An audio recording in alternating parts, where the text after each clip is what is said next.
exactamente como lo que es ser un maestro, cuando lleguen a primaria y cuando lleguen a ser titulares, van a ser de esos maestros de, ay, que tiene que venga así, con el pantalón roto, la blusa en escote. No tiene nada de malo, yo lo entiendo, pero he visto maestras que se les está casi desbordando el pecho y nadie les dice nada. O sea, somos imagen.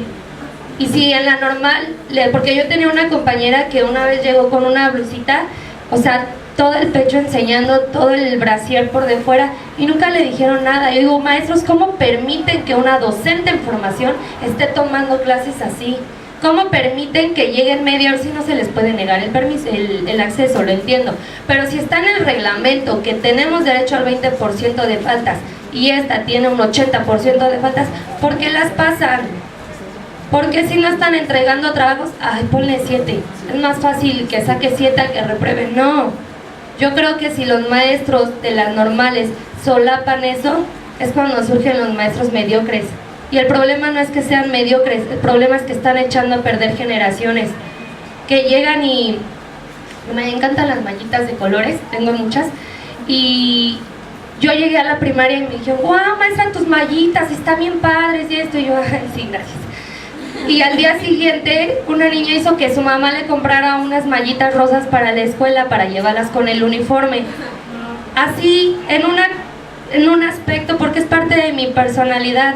No uso aretes iguales, traigo uno de uno y otro de otro. Y los niños se fijan en todo. Oye, maestra, ¿por qué no traes aretes iguales? Ay, es que soy rara. O porque, pues sí, no todo el mundo usa aretes iguales menos yo. Y a la semana llega la niña con un arete azul y el otro rojo, el uniforme es azul con rojo. Oye, ¿y tus aretes? Yo quería usarlos como tu maestra. O sea, eso es cuando digo, somos figura. Lo que yo haga, lo hacen los niños. Y si yo llego tarde y si yo estoy todo el tiempo con el celular, pues el niño va, no se les permite llevar celulares, pero cuando llegue a secundaria, pues va a estar con el celular. Yo pido exigencia como apoyo por parte de que sean más estrictos con la presentación, con las tareas, con la puntualidad y con la forma de expresarse.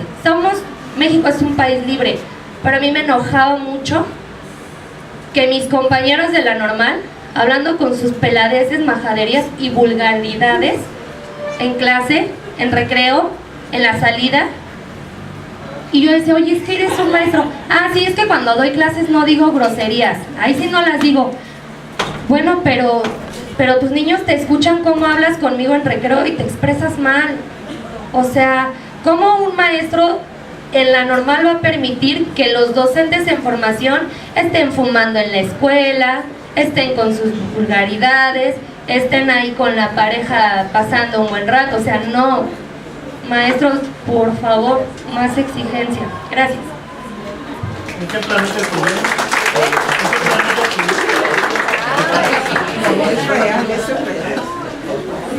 Bien, yo parto por exigirle a los maestros de práctica. Yo antes de ser directora fui o soy docente frente a grupo y tuve docentes en formación.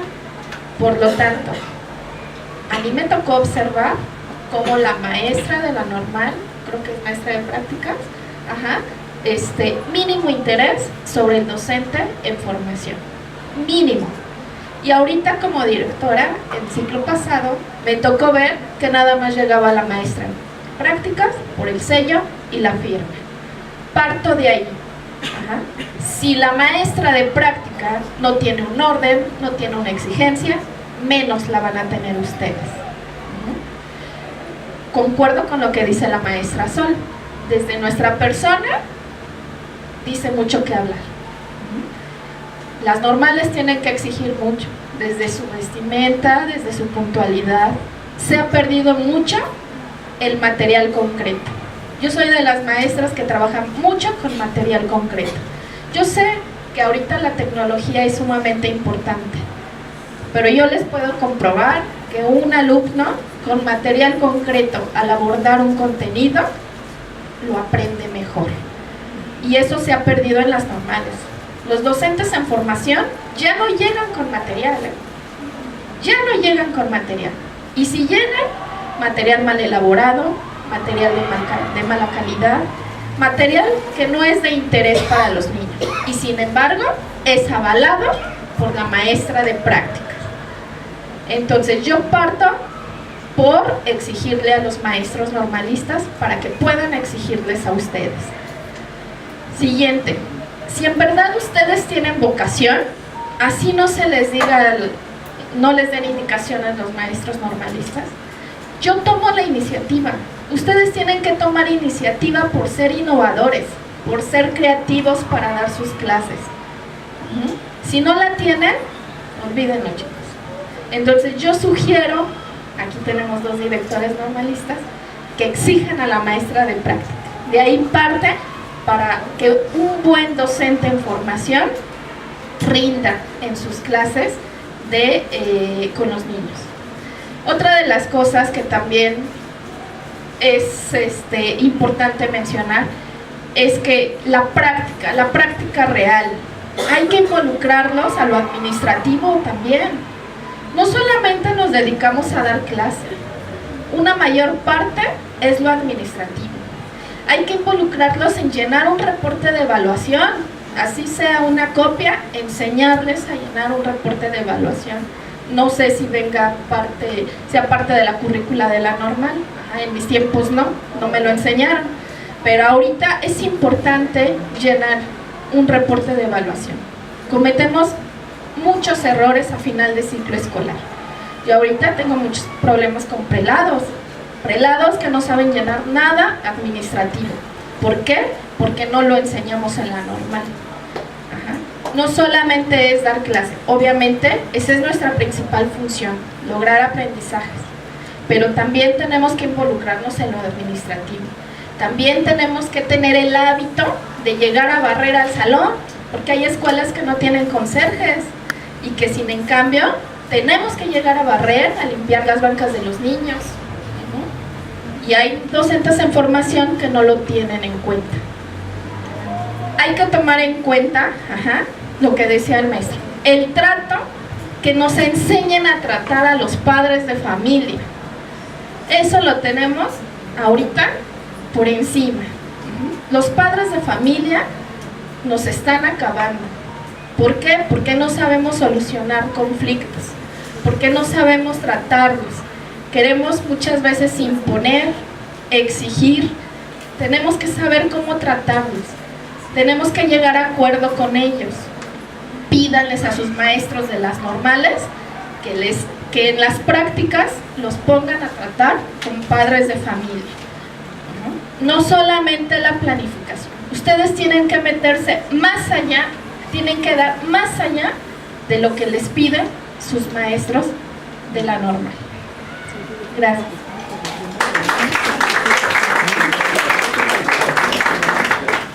Bien, en cuanto a formación inicial se refiere, considero que es de suma importancia que se atienda. ¿Por qué? Porque, como lo mencioné al principio, la sociedad exige maestros más preparados cada vez. El hecho de que la normal saque a maestros no preparados al 100% los pone en desventaja al lado de otros compañeros docentes. Entonces, lo que se tendría que hacer es atender. Los docentes de nuevo ingreso deben de salir preparados y deben de salir con un dominio del currículum vigente para poder atender entonces las exigencias que se requieren dentro del aula de clases. La SEP en el 2013 determinó que las normales son un espacio idóneo donde se debe desarrollar habilidades profesionales, donde les deben de enseñar a ser reflexivos, donde les deben dar todos los componentes que ustedes requieren para poder ejercer el ejercicio docente de una manera eficiente y de manera eficaz. Entonces, yo considero que lo que la normal requiere es fortalecer su plan de estudios, que realmente ese plan de estudios tenga relación con el currículum vigente y que tenga relación con lo que nos exige la sociedad del siglo XXI. Que este currículum, este plan que ustedes tienen dentro de la normal, les permita realmente tener una visión de a lo que se van a enfrentar en la realidad. Yo estoy de acuerdo en lo que mencionaba el maestro Sergio, se me hace fabuloso y yo siempre lo pedí cuando era normalista, que nos llevaran a gente especialista que nos enseñara cosas que no nos pueden dar nuestros maestros, porque a lo mejor la formación o el perfil que tienen no llega hasta ese nivel, porque no todos sabemos todo. Pero sí sería importante que los directores gestionen cursos, que gestionen pláticas con personas que sepan sobre la normatividad, por ejemplo, que nos den a conocer qué derechos y qué obligaciones tenemos, qué sí podemos hacer, qué no podemos hacer. ¿Por qué no invitar, por ejemplo, a doctores como Laura Frade, que maneja sensacional las situaciones didácticas, que les pueda dar ejemplos de cómo hacer una pregunta detonadora, de cómo movilizar saberes, de cómo crear retos cognitivos para crear en los alumnos conciencias, para poder entonces generar aprendizajes reales y significativos? Es decir, que en la normal no todo se quede en teoría, que también haya práctica, que haya, como Ausbel lo decía, un aprendizaje significativo, algo que a mí me sirva llevármelo al aula y cuando llegue y sea nuevo, no me sienta desfasado o me sienta fuera. Maestra, ¿a quién le pregunto cómo llenar o cómo hacer una evaluación formativa? Porque en mi normal no me enseñaron que la evaluación formativa es un proceso, que tengo que saber utilizar listas de cotejo y no tengo ni idea de cómo se hace una rúbrica, por ejemplo. Entonces sería bueno que los directores invitaran a especialistas, a gente que sabe, hay mucha, y que les pudieran enseñar, a lo mejor no al 100%, pero sí darles un acercamiento para que sepamos cómo hacer las cosas. Entonces cuando lleguemos, no lleguemos en blanco, ¿no? Y llegamos con muchas ganas, con mucho optimismo, pero también desconocemos muchas cosas.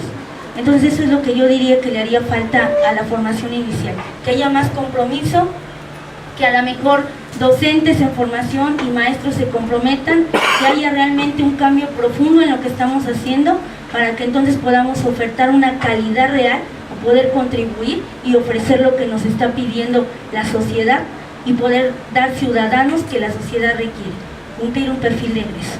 Gracias.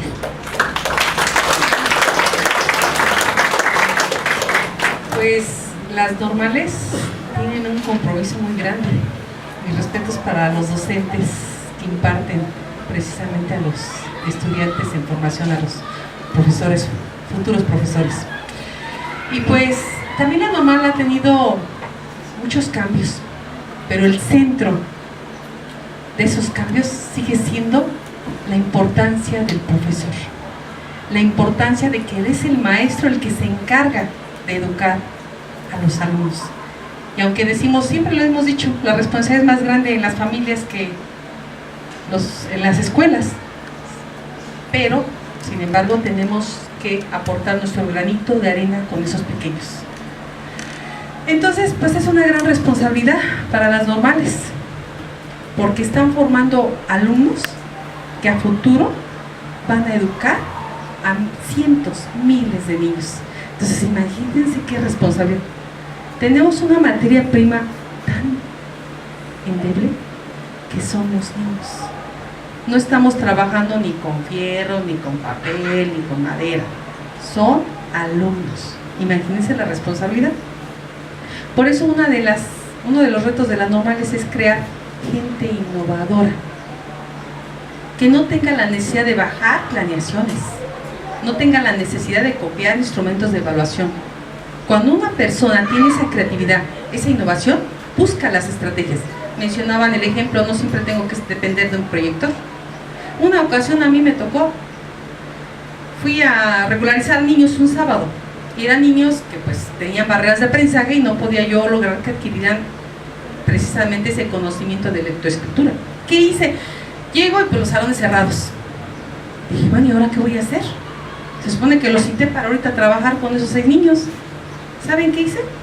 Agarré una cubeta con agua, le pedí al conserje, fui y mojé el patio y les hice el dictado en la tierra. Número 1 es número, o sea, ahora ustedes escriban esto. ¿Qué significa eso? Creatividad. Que cuando queremos, le buscamos, ¿o no? Y pues también es aquí yo lo que pediría es que precisamente a las normales, que cuando nos mandan docentes en formación, hagan ese acompañamiento, que les enseñen lo que es precisamente la escuela, pero no nada más la escuela como tal, sino que hablemos del contexto, porque nada más les decimos, a ver, ahí van, pero bueno, no les hemos dicho, hay tantos grupos, se van a encontrar con esta situación, así, así. Entonces, los docentes de las normales, pues yo pediría que hagan un acompañamiento. Fíjense que me encontré con una situación de que fueron unos chicos a practicar ahí donde yo laboro, muy contentos, muy entusiasmados, pero nadie les enseñó que tenía que haber un límite de respeto entre alumnos y docente. ¿A qué me refiero?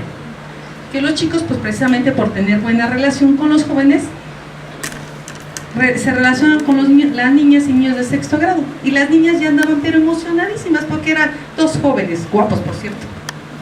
Entonces imagínense, pero los jovencitos, por tratar de tener buena relación, no se les informa que deben de poner límites, porque no son estudiantes cuando ya ingresan ahí en la escuela, sino son ya profesores, compañeros docentes.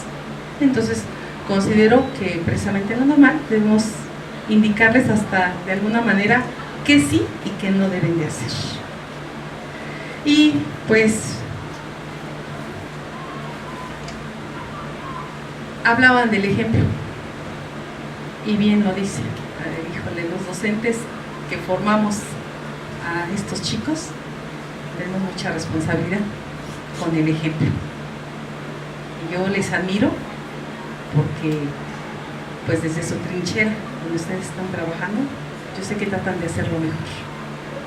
Entonces los maestros son ejemplos, son modelos a seguir, y lo dijo la compañera, también nosotros somos modelos a seguir. Y sí, podemos tener nuestra vida privada, pero ya el hecho de ser docentes implica el manejo de valores. Muchas gracias.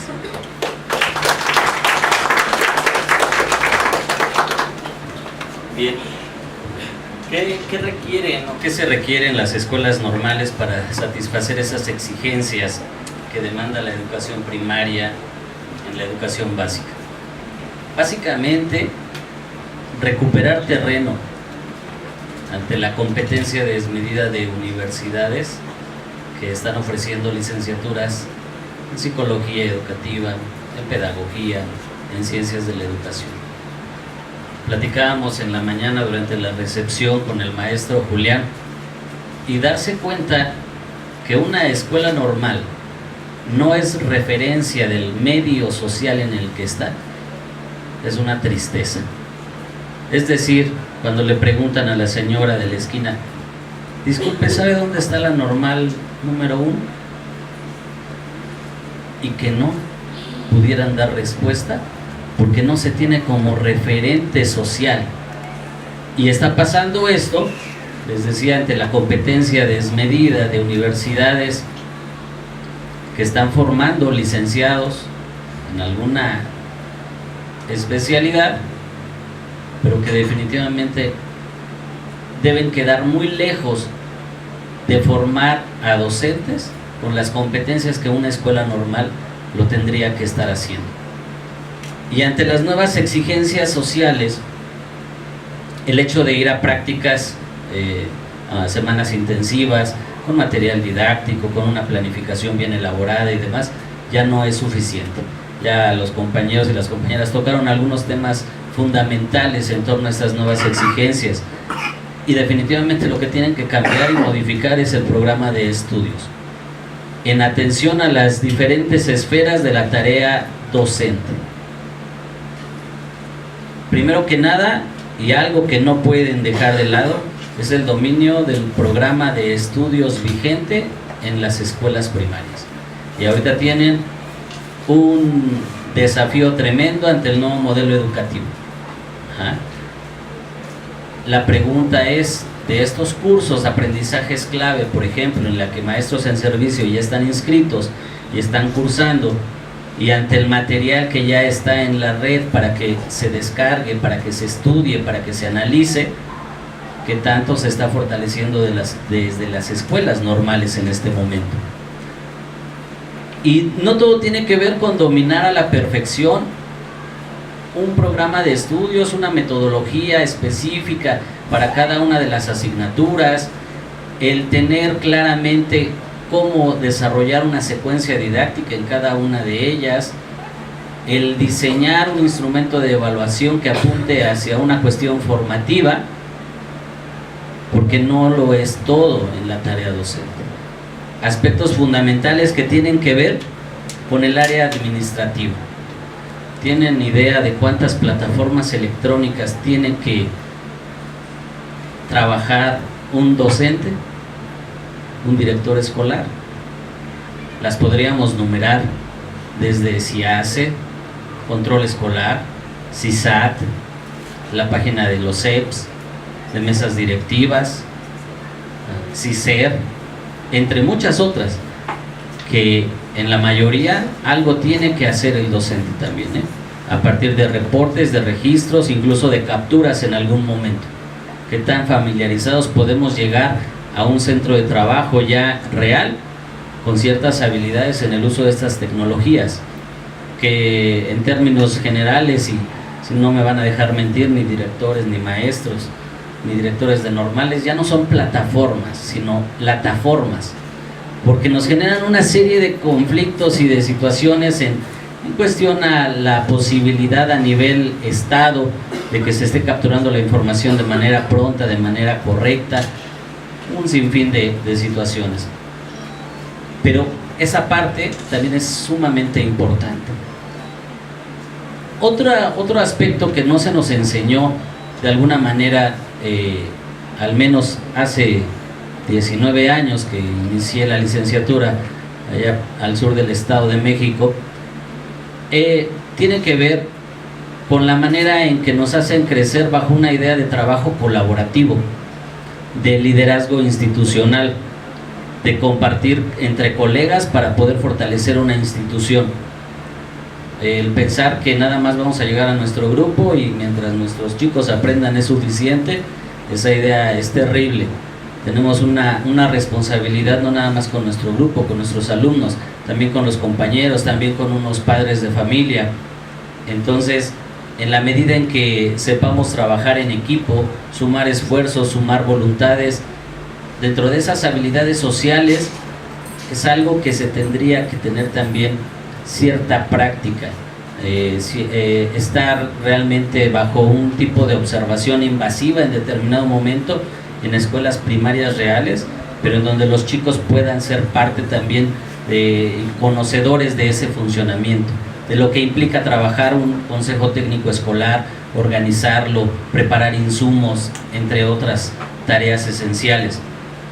Y bien, un área social y que tiene que ver con el control de emociones, porque estamos trabajando con personas y que va de la mano con lo que apunta el licenciado Sergio en torno a el tacto que tenemos para atender infinidad de conflictos que también apuntan las maestras.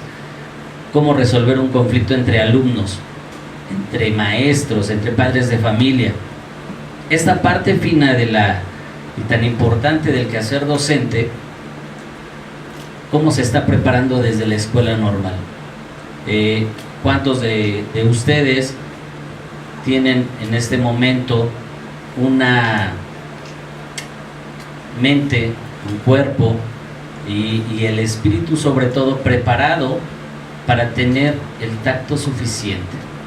Las habilidades que tienen que ver con un diálogo asertivo, con una capacidad de controlar el enojo, la ira en determinado momento, en la manera en que tenemos que hablarle al alumno, al padre de familia, al docente, incluso a nuestro directivo. Toda esta cuestión es fundamental también que se empiece a vivir desde la escuela normal. ¿Qué se siente estar o dirigir una reunión con padres de familia? O atender al chico que se acaba de caer y que lo empujó su compañero. Esa parte es también fundamental para que podamos el día de mañana tener mayores elementos ya en nuestro trabajo directo. Y por último, que es fundamental y que mencionaba el licenciado, el conocimiento de la normatividad en torno a derechos y obligaciones como servidores públicos docentes. Llegamos a oscuras, empezamos a trabajar bajo el ensayo-error, nos llevamos ciertos descalabros, saber lo que es una amonestación, una nota de demérito, una rescisión de la relación laboral, independientemente tiempo que llevemos como maestros, son aspectos sustanciales para que no nos agarren con sorpresas que a veces son bastante desagradables. Entonces, esas son las tareas fundamentales. Y por último, que apuntaba la maestra, el hecho de que estén formando en la conciencia de todos y cada uno de sus maestros en formación la idea de ser investigadores educativos. Todos, desde el simple hecho de estar frente a grupo y analizar su práctica cotidiana, tendríamos que estar creciendo bajo esta idea en la medida de crear saberes pedagógicos que ayuden en nuestra práctica cotidiana. Eso no lo enseña ni una maestría, ni un doctorado, ni un posgrado. Eso se va aprendiendo durante la práctica, pero durante la reflexión de esa práctica. Entonces, son aspectos centrales que tendrían que hacerse desde la escuela normal. Muchas gracias.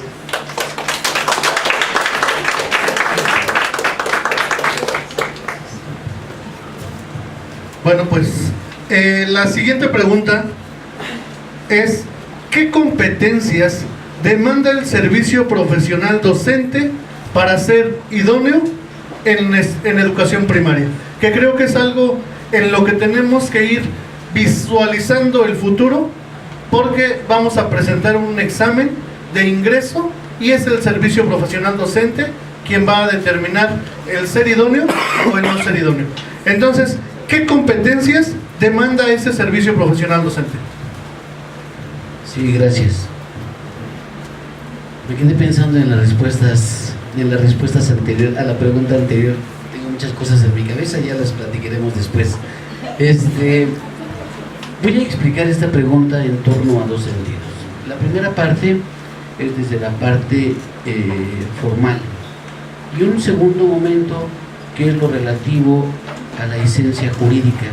Yo siempre voy a la esencia jurídica de las cosas porque eso nos permite saber realmente qué es lo que hay atrás de lo que tenemos enfrente. Por un lado, bueno, como ustedes saben, existe un documento denominado Perfiles, Parámetros e Indicadores para Docentes, en donde se enuncian 5 dimensiones que se refieren al conocimiento específico de los estudiantes en torno a los planes y programas de estudio.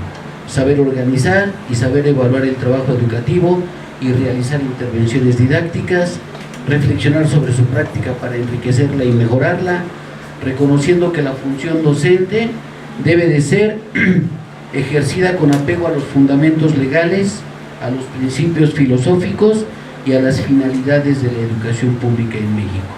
Obviamente sin descartar la participación activa en el funcionamiento eficaz de la escuela y el fomento del vínculo con la comunidad para asegurar que los alumnos concluyan con éxito su escolaridad. Entonces, y a partir de esto se determinan ciertas competencias, que es en lo que está planteada la pregunta. Por ejemplo, conocer los perfiles del desarrollo infantil, dominar los propósitos educativos, diseñar estrategias didácticas innovadoras, etc. Sin embargo, ¿en dónde está la real esencia jurídica de esto? Yo espero que a estas alturas mínimamente tengan la idea que está contemplada en el artículo 3º constitucional. Todo lo relativo al servicio profesional docente, su esencia está en este artículo.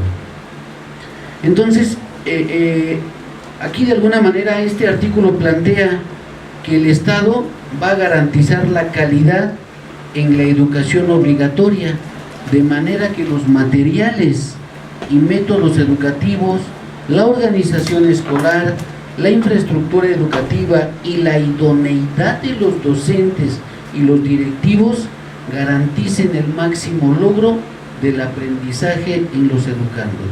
La esencia académica que tiene este artículo versa en torno al aprendizaje de los alumnos.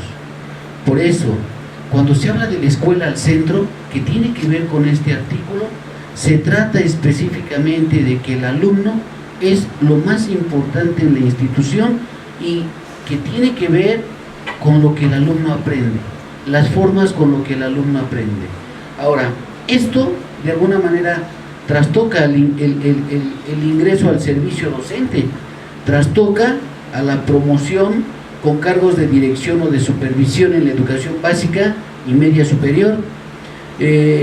Y habla aquí específicamente, dice, se llevarán a cabo concursos de oposición que garanticen la idoneidad de los conocimientos y capacidades que correspondan.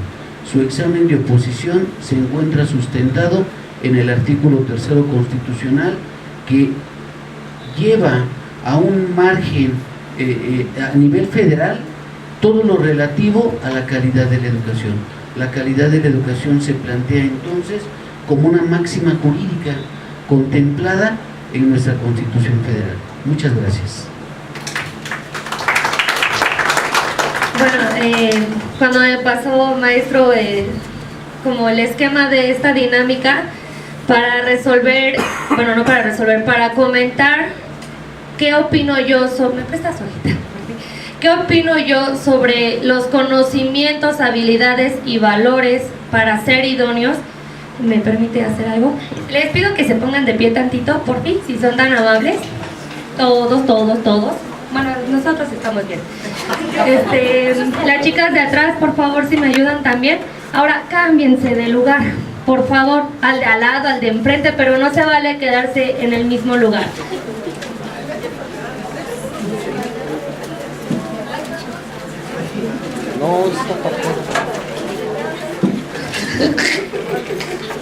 Y ya pueden sentarse. Una vez que se cambien, pueden sentarse, y les agradezco mucho que hayan colaborado en mi breve actividad, porque son